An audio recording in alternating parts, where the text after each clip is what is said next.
Hello, I'm Representative Clint Owlett, and I am here today with Robin Adams from ACES Place. And Robin was down here today testifying for our Children and Youth Committee. And Robin, how was it testifying in front of a hearing down here in Harrisburg? It was wonderful, actually. I really appreciated the opportunity. I felt like my opinion was valued and people wanted to hear what I had to say. And the best part was, even though it was not your committee, the issue was something you were passionate about and you came to hear my testimonies. I appreciate that. Definitely, and it's actually was pertaining to a bill that we're working on, and Robin was able to testify, and we're going to go ahead and post that testimony. So go ahead and stay tuned. Make sure that you watch the testimony and continue to support ACES Place and the continued work that we're doing to bring awareness to NAS babies all over the state of Pennsylvania. Thank you. My name is Robin Adams. My husband Sean and I reside in Wellsboro, Tioga County, where we are raising our now 4-year-old son, Asa. I've brought with me a picture of Asa from a few months ago at his firefighter birthday party. He had just turned 4 in November. I join you today as both an adoptive mother of a baby born dependent and diagnosed with NAS, and as the founder and executive director of ACES Place. When it comes to deciding how much information I should share about Asa's story, I had to make a decision early on. Essentially, I could have made the choice to keep his story private. We had made it out of the fire, after all. Or I could make the choice to share his story, grab a few buckets of water, and walk back toward the flames to help other babies like him. I grabbed the buckets of water and headed back. I have since left speechwriting to dedicate my energy and efforts to ACES Place. ACES Place is positioned to become Pennsylvania's first residential pediatric recovery center for infants with NAS, with rooming in for postpartum mothers. For 2 years, I've worked diligently to build local stakeholder support and to earn a response from multiple state departments like DOH, DHS, and DDAP regarding licensing. The local stakeholder response has been incredible. Hundreds of individuals spanning healthcare, child welfare, the dependency court, mental health, early Head Start, substance abuse treatment, and local elected officials have all stepped forward to lift ACES Place.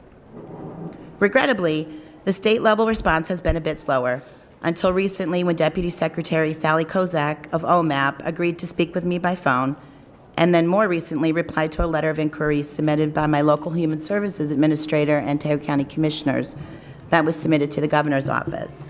I'm so pleased that Deputy Secretary Kozak has expressed interest in facilitating further conversations with department heads to explore the possibility of licensing residential pediatric recovery centers in Pennsylvania. The cost savings for Medicaid promises to be substantial, thanks to the federal bipartisan opioid bill signed into law by President Trump last fall.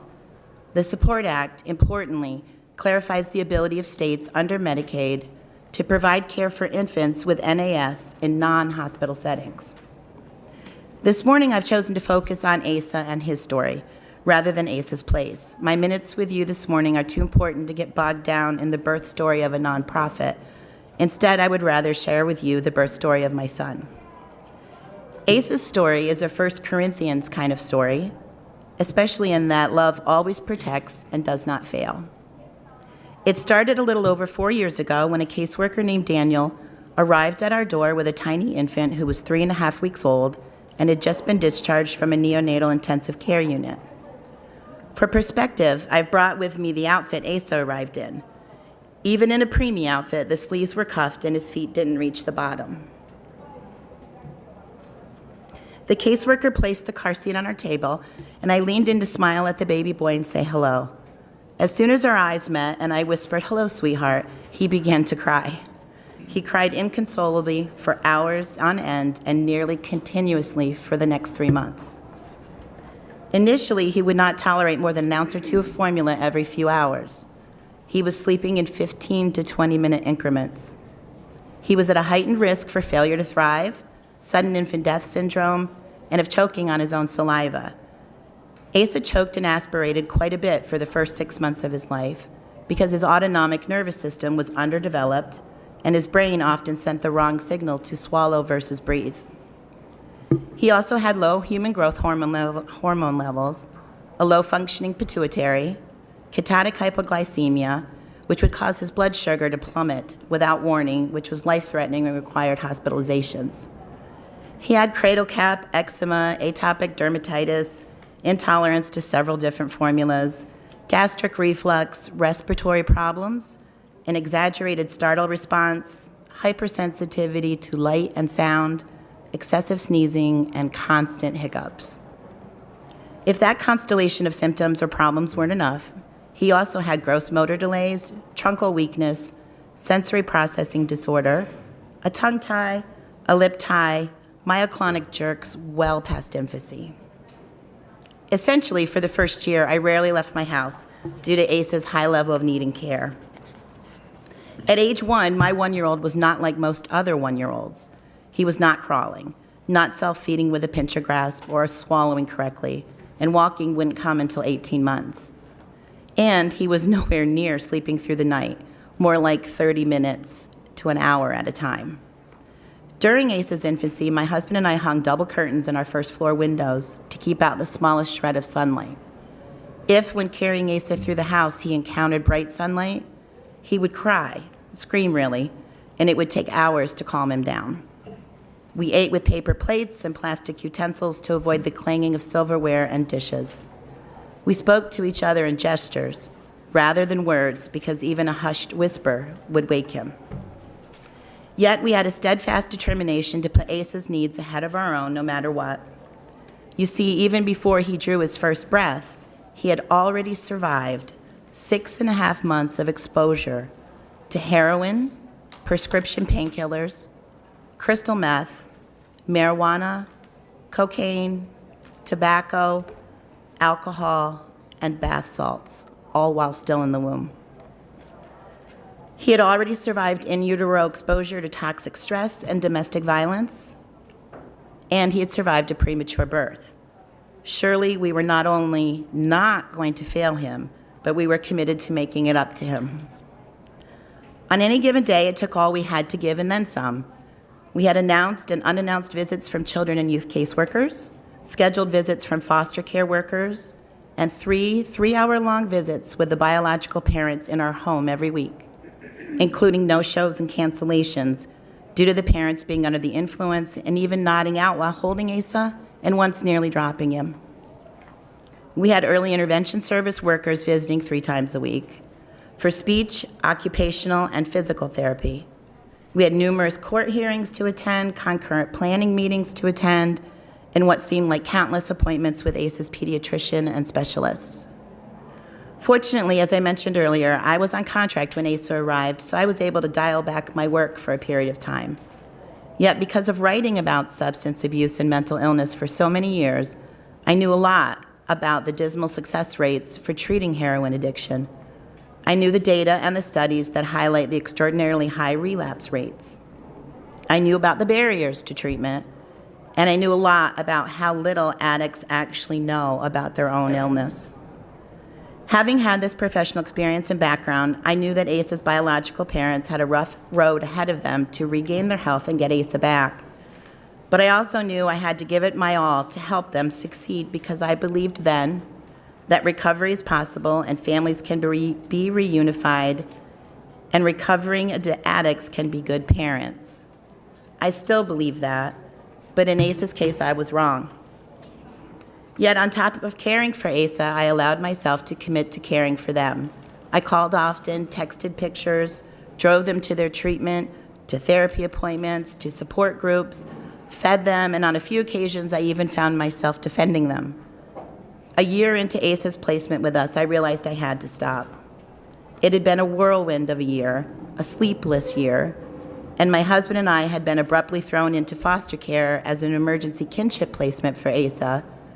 We weren't looking to adopt a child, and we knew very little about the child welfare system and even less about NAS. 2 years passed from the day Asa came to us to the day we finalized his adoption. One day, when he is old enough, we will tell Asa his story. We will try to choose the right time and the right words. We will tell him that his biological parents couldn't recover from their addiction, even with treatment. We will tell him that they loved him, but the court determined he would not be safe if he returned to them. When he is old enough, we will focus on the positive. We won't tell him about the multiple overdoses, multiple arrests, and God willing, we will not have to tell him about their deaths. I want to tell you that above all other challenges we faced and continue to face raising Asa, managing my feelings of resentment towards his birth mother for her drug use while pregnant zapped my strength and challenged my emotional maturity in ways I hadn't imagined possible. Every time she used a dirty needle, she risked his life. Every time she lost consciousness and her pulse slowed, so did his. When she went without nutrition for days, so did Asa. Yet he survived that addiction, and now I will move mountains to make it up to him and to the other babies born under similar circumstances. That is why I've joined you today.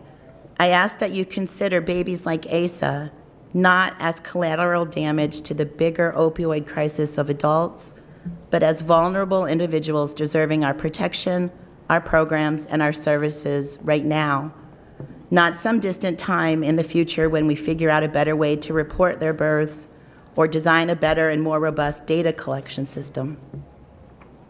We need to recognize that based on the governor's opioid command center data regarding infants, we are demonstrating over 2,300 babies born annually with NAS in Pennsylvania, who are potentially not on anyone's radar, and for many are left to be cared for by mothers who are quite possibly unable to meet their own basic needs on any given day.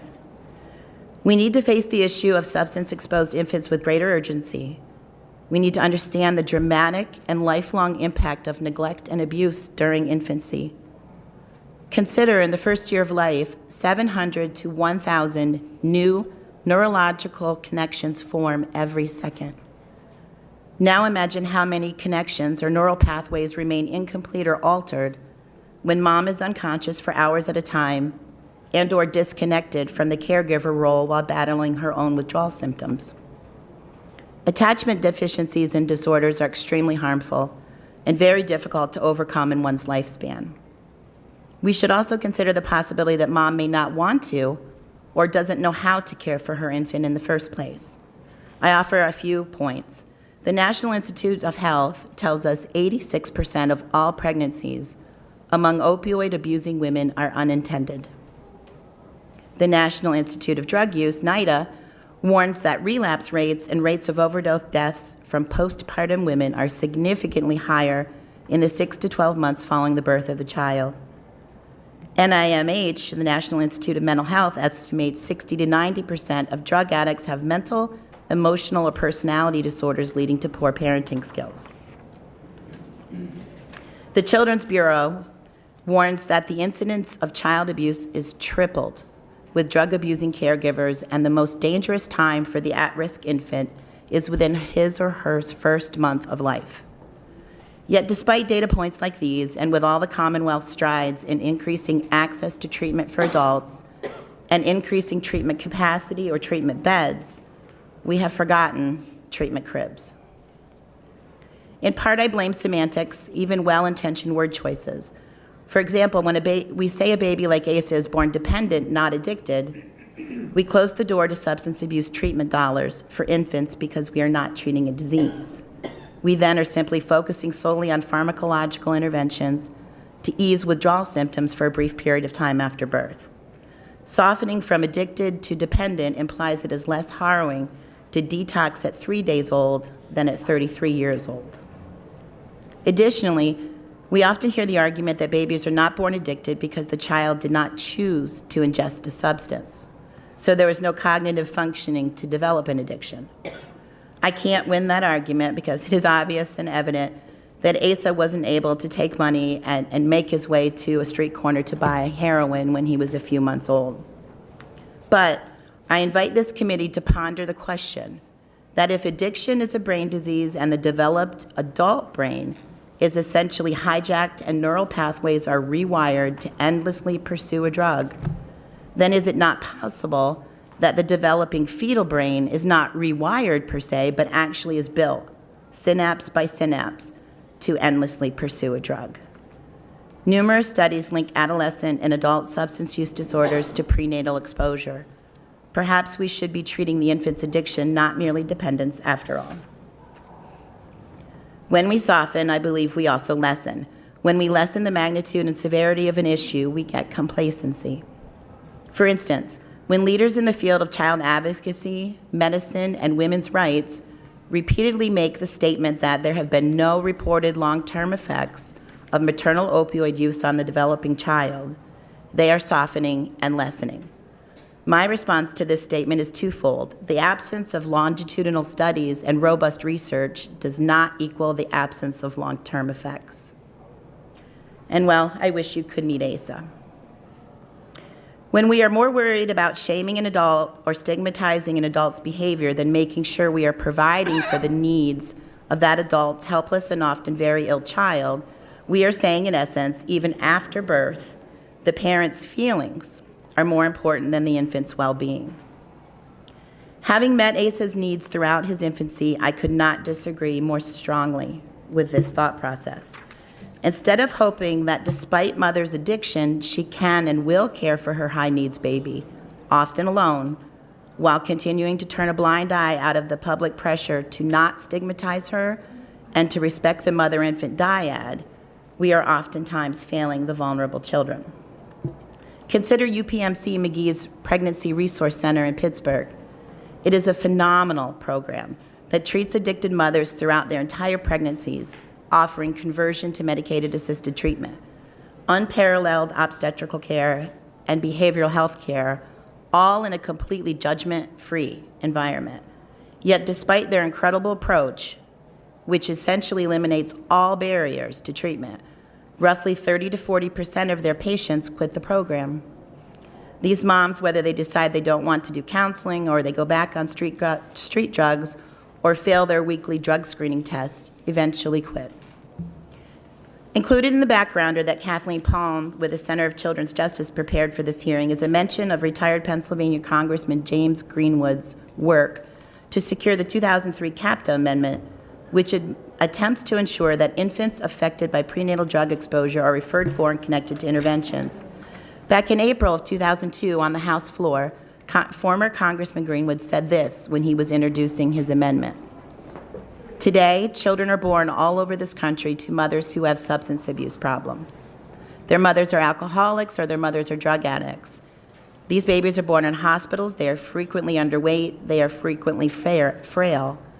Much money and effort is devoted to bringing them to health. These children do not meet any definition of child abuse, and probably they should not.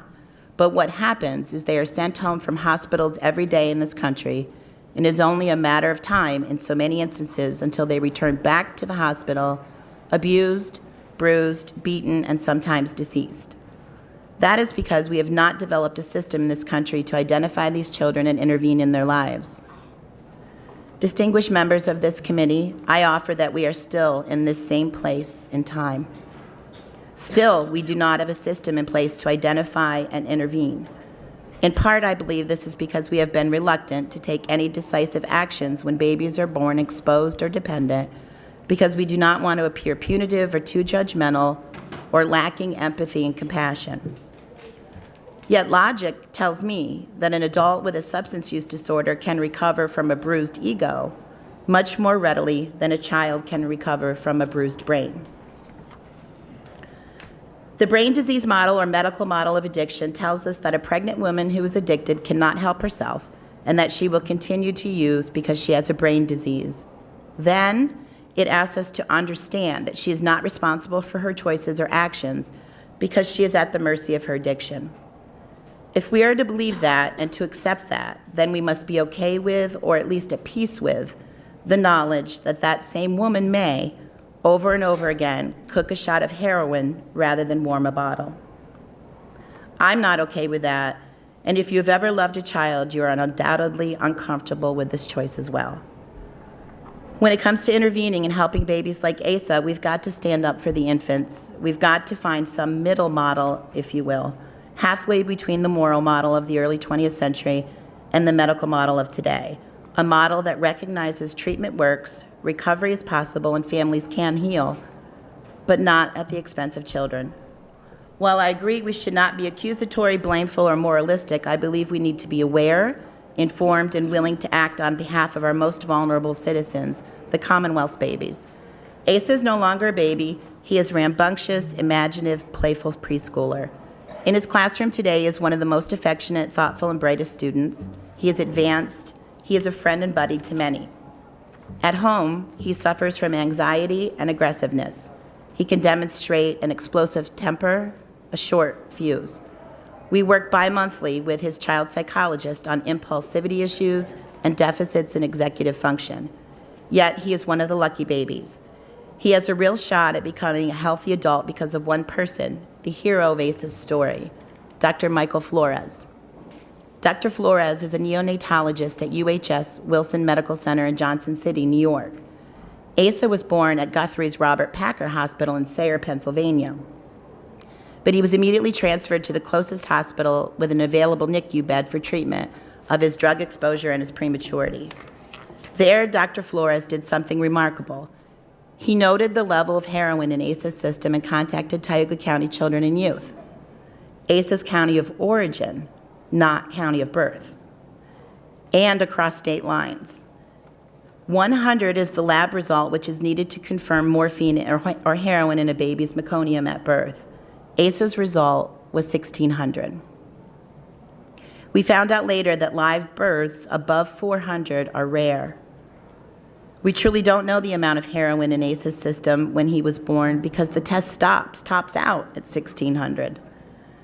We were also told that the results go above 500 to allow science an opportunity for post-mortem analyses to examine the give and take, the pull and push between levels of in utero exposure to opioids and things like organ failure, placental abruption, and fetal death. I owe this physician a debt of gratitude that I will never be able to repay. I have called him and spoken with him to thank him personally for stepping forward to alert Child Protective Services that my son would not be an infant that could be carefully cared for by his addicted parents. Had he not, I cringe to think of what would have become of Asa. I cringe, as we all should, to think of what has become of the estimated 8,000 plus Pennsylvania babies born with NAS in the past 4 years since Asa's birth. While they and thousands more to come have waited in the wings for us to do something concrete and tangible that demonstrates real and meaningful outcomes for them. I don't propose to know the way forward, but our collective inertia is costing millions of dollars, it's costing lives, and it's robbing substance-exposed infants of the healthy childhoods. Thank you for the opportunity to join you today. I remain grateful. Thank you.